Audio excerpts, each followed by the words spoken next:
La replicación del ADN consiste en la separación de las dos cadenas y la síntesis de otras dos nuevas con una secuencia de bases complementaria de las anteriores. Durante este proceso, los enlaces de hidrógeno que mantienen juntas las dos cadenas de ADN se rompen de manera secuencial y provocan que las cadenas se separen gradualmente. Una vez que cada una de las cadenas separadas deja expuestas sus bases nitrogenadas, actúa como plantilla para la síntesis de una nueva cadena complementaria. Esta forma de replicación se denomina semiconservativa y, para que se produzca, son necesarios la molécula de ADN, los 4 tipos de desoxirribonucleótidos en su estado trifosfato, enzimas de la clase ADN polimerasa y otras proteínas y enzimas.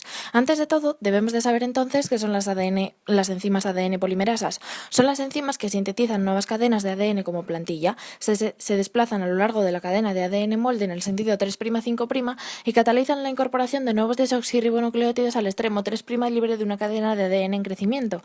Así, la cadena de ADN se sintetiza en el sentido 5'-3'.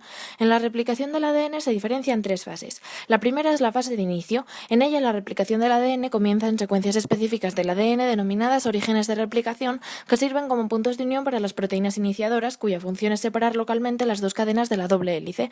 A estas zonas se une la enzima ADN helicasa, que rompe los enlaces de hidrógeno entre las bases y va separando las dos cadenas de la doble hélice. Cada origen de replicación da lugar a un replicón, que se define como la región de ADN que se replica a partir del mismo origen de replicación.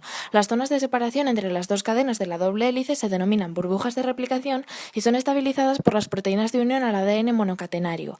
También se encuentran unas estructuras en forma de I denominadas horquillas de replicación, en los extremos de las burbujas de replicación, donde las dos cadenas se están separando. De cada origen de replicación se forman dos horquillas que se desplazan en direcciones opuestas, por ello se dice que la replicación del ADN es bidireccional.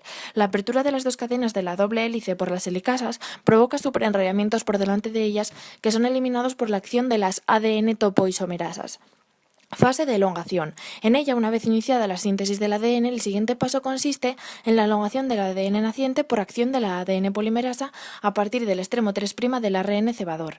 La enzima se desplaza y lee el ADN plantilla en el sentido 3'-5', sintetizando la nueva cadena, complementaria de la plantilla en sentido 5'-3'.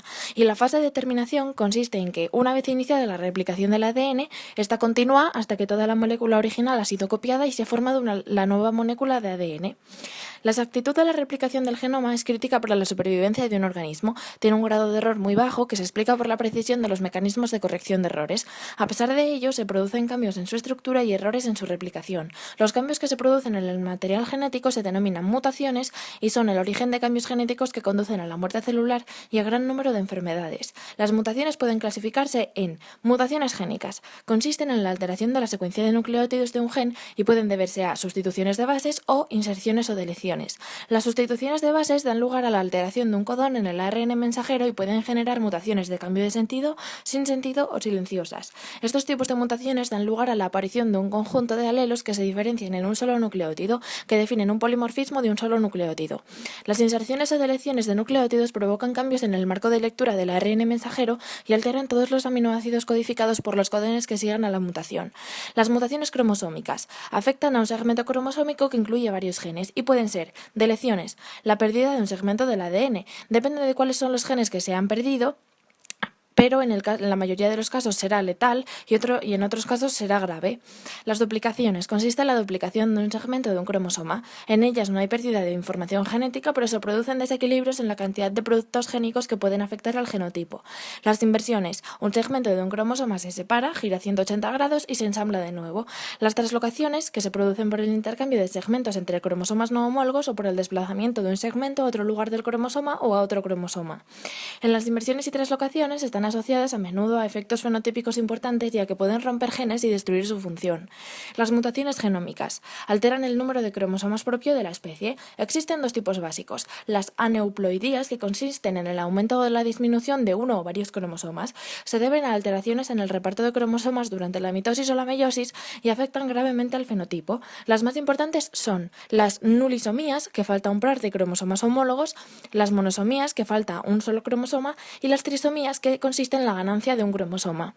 Las poliploidías, que consisten en el aumento del número de juegos de cromosomas, se producen por la falta de separación de los cromosomas en la anafase de la meiosis o de la mitosis.